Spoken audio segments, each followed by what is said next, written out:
Salvar. Isaías viveu 85 anos, de 765 a 681 a.C., e durante os 60 anos de seu ministério, que incluiu os reinados de Uzias, Jotão, Acás e Ezequias, Deus lhe conferiu uma visão de longo alcance, sendo seu livro considerado pelos estudiosos como uma mini-bíblia, onde Isaías nos apresenta o Deus criador de todas as coisas, o Deus da aliança e das promessas, do juízo e da redenção, até apontar o Cristo triunfante da Nova Jerusalém. Mensagens de consolo e de esperança se misturam, embora prevaleçam, até o capítulo 39, as mensagens de juízo, e a partir daí, sem abandonar o apontamento das iniquidades, Isaías dá vazão ao seu entusiasmo pelo reino de Cristo, pelas promessas de salvação e redenção, tecendo lindos versos sobre o Salvador e suas obras e sobre as providências divinas para salvar seu povo. Os versos de Isaías profetizam e trazem mensagens eternas e serão citados posteriormente pelos apóstolos do Novo Testamento e também por Jesus. Para nós, hoje, Isaías reaviva nossa fé no Deus que está no controle de tudo e que deseja nosso bem. Não pode haver consolo maior que esse. Enquanto o povo de Judá ouvia os conselhos e as profecias da boca do próprio profeta, as gerações futuras se valeriam dos rolos escritos que o profeta deixou e veriam confirmadas todas aquelas profecias. Isso reforça nossa convicção de que no futuro tudo há de se cumprir conforme o Senhor antecipou a seu profeta. As mensagens dos porta-vozes de Deus devem ser cuidadosamente compreendidas, sem dar margem a teorias que não se fundamentam nos pilares de nossa fé. É hora de mantermos fidelidade aos escritos sagrados, tendo em mente os alertas do apóstolo Paulo em Gálatas 1, versos 9 e 10. Assim, como já dissemos, e agora repito, se alguém vos prega evangelho que vá além daquele que recebestes, seja amaldiçoado. Porventura, procuro eu agora o favor dos homens ou o de Deus? Ou procuro agradar a homens? Se agradasse ainda a homens, não seria servo de Cristo. A palavra servo é empregada por Isaías para se referir aos privilegiados que servem a Deus. O servo citado em Isaías 42, verso 1, não pode ser outro a não ser Jesus, identificado de maneira inquestionável. Eis aqui o meu servo, a quem sustenho, o meu eleito, em quem se compraz a minha alma. Pus o meu espírito sobre ele, ele trará justiça aos gentios. Completando nos versos 6 e 7, eu, o Senhor, te chamei em justiça, e te tomarei pela mão, e te guardarei, e te darei por aliança do povo, e para a luz dos gentios, para abrir os olhos dos cegos, para tirar da prisão os presos, e do cárcere os que jazem em trevas. Quem, a não ser o Filho de Deus, seria assim qualificado? João Batista, quando encarcerado, conforme relatado em Mateus 11, ao receber a notícia dos feitos de Jesus, mandou-lhe mensagem para certificar-se de que era realmente o Cordeiro que viera anunciar. Vamos ler a resposta. E Jesus, respondendo, disse-lhes: Ide e anunciai a João as coisas que ouvis e vedes.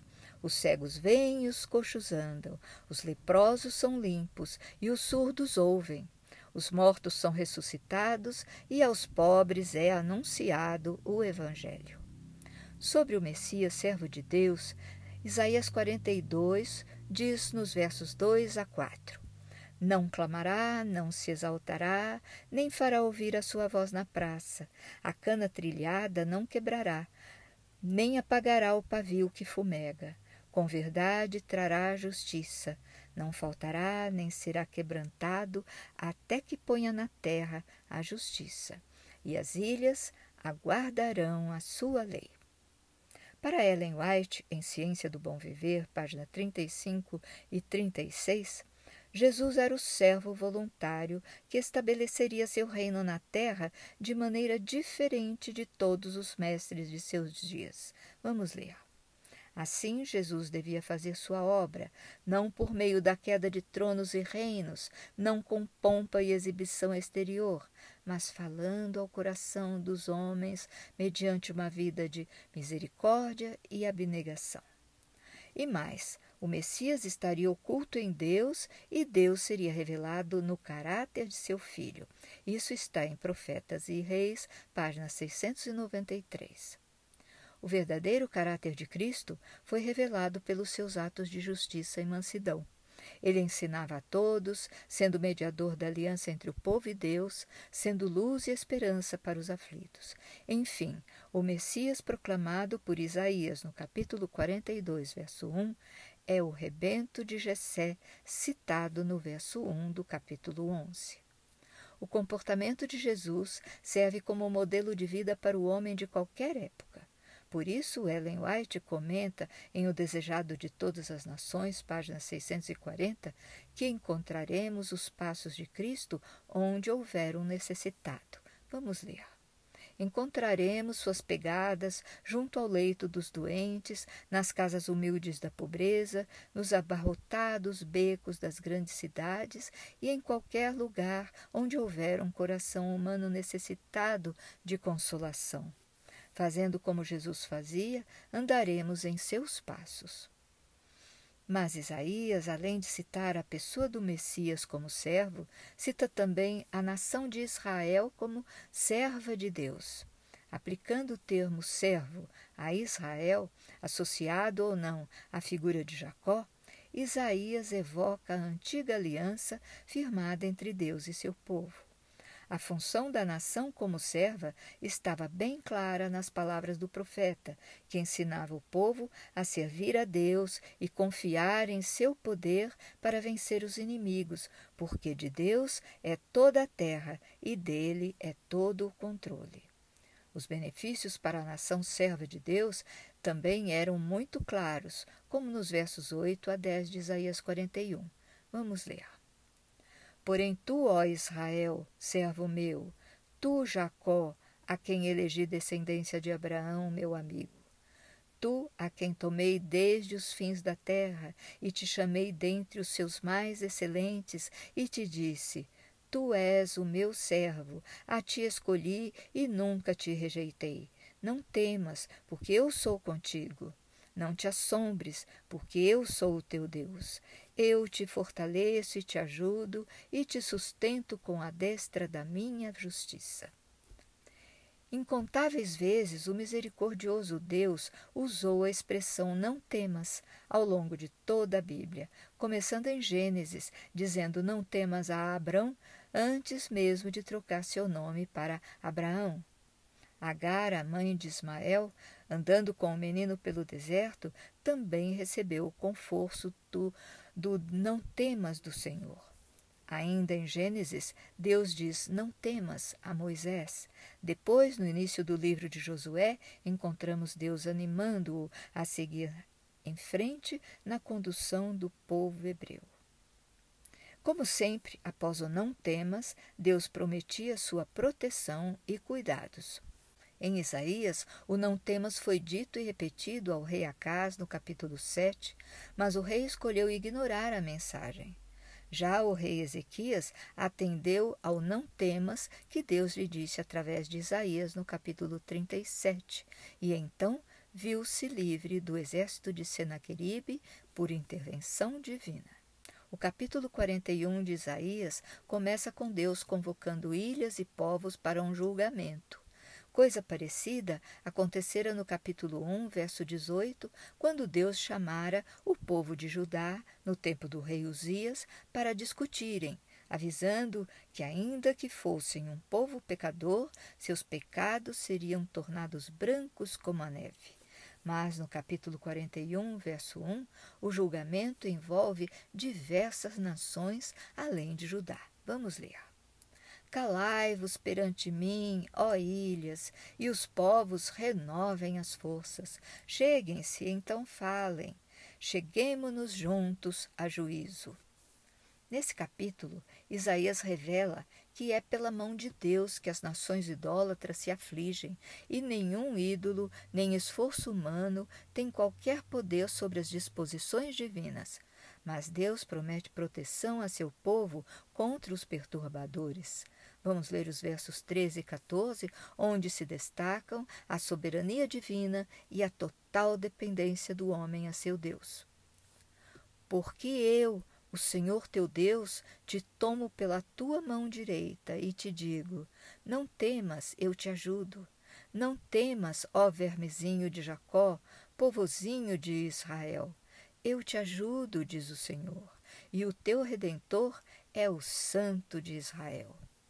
Esse tribunal convocado se encerra com a total ausência de argumentos por parte dos idólatras. Nenhum anúncio de coisas passadas e futuras, nenhuma demonstração de divindade. Vamos ler os versos 28 e 29. Quando eu olho, não há ninguém. Nem mesmo entre eles há conselheiro a quem eu pergunte e me responda. Eis que todos são nada. As suas obras não são coisa nenhuma. As suas imagens de fundição são vento e vácuo. A salvação somente chega através do conhecimento do Deus verdadeiro, e Deus usa recursos para cumprir sua obra. Assim, usará Ciro, da Pérsia, para libertar o povo judeu do cativeiro e reconstruir o templo em Jerusalém. Mas esses eventos preditos por Isaías demorarão cerca de 1,5 séculos para acontecer. Babilônia somente cairá nas mãos de Ciro em 539 a.C. Vamos ler os versos 2 e 3 de Isaías 41, onde Ciro é anunciado. Quem suscitou do Oriente aquele a cujo passo segue a vitória? Quem faz que as nações lhe submetam e que ele calque aos pés os reis e com a sua espada os transforme em pó? E com o seu arco em palha que o vento arrebata? E mais no verso 25. Suscitei a um do norte e ele há de vir. Desde o nascimento do sol, invocará o meu nome e pisará os príncipes como lodo, e como o oleiro pisa o barro. Em Isaías, capítulo 44, verso 28, assim diz o Senhor. Que digo de Ciro? É meu pastor e cumprirá tudo o que me apraz, dizendo também a Jerusalém: tu serás edificada, e ao templo: tu serás fundado. E em Isaías 45, verso 13, eu o despertei em justiça e todos os seus caminhos endireitarei. Ele edificará a minha cidade e soltará os meus cativos, não por preço nem por presente, diz o Senhor dos Exércitos. No capítulo 45, verso 3, é interessante ver que o coração de Ciro é tocado para que reconheça o Deus de Israel. Dar-te-ei os tesouros escondidos e as riquezas encobertas, para que saibas que eu sou o Senhor, o Deus de Israel, que te chamo pelo teu nome. O Guia de Estudos da Casa Publicadora Brasileira chama a atenção para o fato de Isaías nomear Deus de diferentes formas, conforme o contexto. Assim, no contexto do Deus da aliança, ou seja, no relacionamento pessoal de Deus com seu povo, aparece a forma o Senhor, que corresponde a Yahvé. Então, o Senhor, ou o Senhor Deus, ou o Senhor seu Deus, é o Deus que fala, por exemplo, ao amigo Abraão em Gênesis, nos capítulos 12, 15 e 17. Por outro lado, a pureza, a perfeição e a glória oculta de Deus, enfim, a essência do ser divino, é expressa na forma santo, o que está de acordo com as palavras do próprio Deus em Levítico 19, verso 2. Fale a toda a congregação dos filhos de Israel e diga-lhes: sejam santos, porque eu, o Senhor, o Deus de vocês, sou santo. No capítulo 49, Isaías fala de um servo que identificamos como Cristo, pois apresenta os mesmos atributos do servo citado no capítulo 42. No entanto, tal servo, ou melhor, Cristo, no capítulo 49, é chamado de Israel. Vamos ler Isaías 49, versos 1 a 3. Ouvi-me, ilhas, e escutai vós, povos de longe. O Senhor me chamou desde o ventre, desde as entranhas de minha mãe, fez menção do meu nome. E fez a minha boca como uma espada aguda, com a sombra da sua mão me cobriu. E me pôs como uma flecha limpa e me escondeu na sua aljava. E me disse, tu és meu servo, és Israel, aquele por quem hei de ser glorificado. O servo Israel aqui é Jesus, representando uma nação perfeita, temente e obediente a Deus. O servo individual, mas perfeito, personifica a nação que havia falhado com Deus. O capítulo 49 expõe a dificuldade que o servo enfrenta. Tenho trabalhado em vão, gastei as minhas forças por nada e à toa. Todavia, o meu direito está diante do Senhor, a minha recompensa está diante do meu Deus. Nesse verso, Cristo, o Israel ideal, mostra sua natureza humana e as dificuldades que inicialmente enfrenta, não sendo aceito pelo próprio povo, mas também mostra a fé inabalável que não o deixa desanimar. Colocando-se nas mãos do Pai, Cristo tem como certa a vitória final. No verso 6, ainda no capítulo 49, a ação de Cristo vai além de recuperar o povo de Deus e se estende para os gentios. Pouco é que sejas o meu servo, para restaurares as tribos de Jacó e tornares a trazer os preservados de Israel. Também te dei para a luz dos gentios, para seres a minha salvação até a extremidade da terra. A vida de Jesus Cristo é o melhor exemplo que temos de obediência e serviço a Deus. Cristo, tão proclamado por Isaías, é aquele que serve e que salva. Vamos concluir aproveitando um paralelo que Ellen White faz entre a forma como Jesus veio ao mundo em toda a sua humildade e como retornará vitorioso, revestido de toda a glória. Esse paralelo nos faz lembrar da importante doutrina do santuário, pois o caminho percorrido por Cristo na terra está muito bem representado nos serviços oferecidos nesse local. Em sua infinita sabedoria e misericórdia, Deus pintou para nós, no santuário, a história completa da nossa salvação. Vamos ler.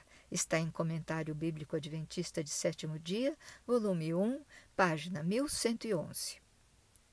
Assim como o sumo sacerdote, após realizar seu serviço no Santo dos Santos, saía diante da expectante congregação em seus trajes pontificais, Cristo virá pela segunda vez, vestido em gloriosas vestes do mais puro branco, como nenhum lavandeiro no mundo as poderia alvejar, como escreve Marcos no capítulo 9, verso 3. Até a próxima semana!